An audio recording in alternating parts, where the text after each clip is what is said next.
കഴിഞ്ഞ കുറേ ആഴ്ചകളായിട്ട് വെള്ളാപ്പള്ളി നടത്തിക്കൊണ്ടിരിക്കുന്ന വളരെ കാലുഷ്യം നിറഞ്ഞ വർഗീയ പ്രസ്താവനകളാണ്. കേരള സമൂഹം തന്നെ അത് തള്ളിക്കളഞ്ഞതാണ്. അദ്ദേഹം ഒരു ഭാഗത്തിരുന്നു കൊണ്ട് വെള്ളാപ്പള്ളി ഇത് പറയുമ്പോൾ ആ വെള്ളാപ്പള്ളിയെ തലോടി അതിന് പിന്തുണ കൊടുക്കുന്ന കേരളത്തിൻ്റെ ഒരു കമ്മ്യൂണിസ്റ്റ് മുഖ്യമന്ത്രിയെ കേരളത്തിലെ ജനങ്ങൾ കാണും. അതായിരുന്നു ചർച്ച ചെയ്തുകൊണ്ടിരുന്നത്.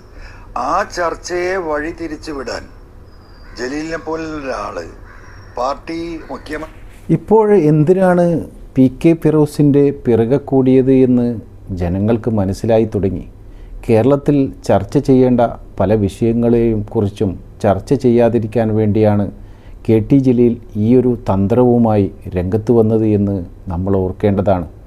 ഇവിടെ വെള്ളാപ്പള്ളി നടേശനെക്കുറിച്ച് ചർച്ചയില്ല, അഴിമതിയെക്കുറിച്ച് ചർച്ചയില്ല, മറ്റു പല വിഷയങ്ങളും കിടക്കുന്നുണ്ട്. അതിനെക്കുറിച്ചൊന്നും ചർച്ചയില്ല.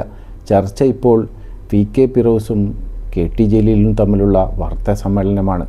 അനാവശ്യ ചർച്ച കൊണ്ടുവന്നത് തന്നെ ഈ ഒരു വിഷയങ്ങളെല്ലാം മാറ്റി നിർത്തപ്പെടാൻ വേണ്ടിയാണെന്ന് കേരള ജനത മനസ്സിലാക്കി തുടങ്ങി.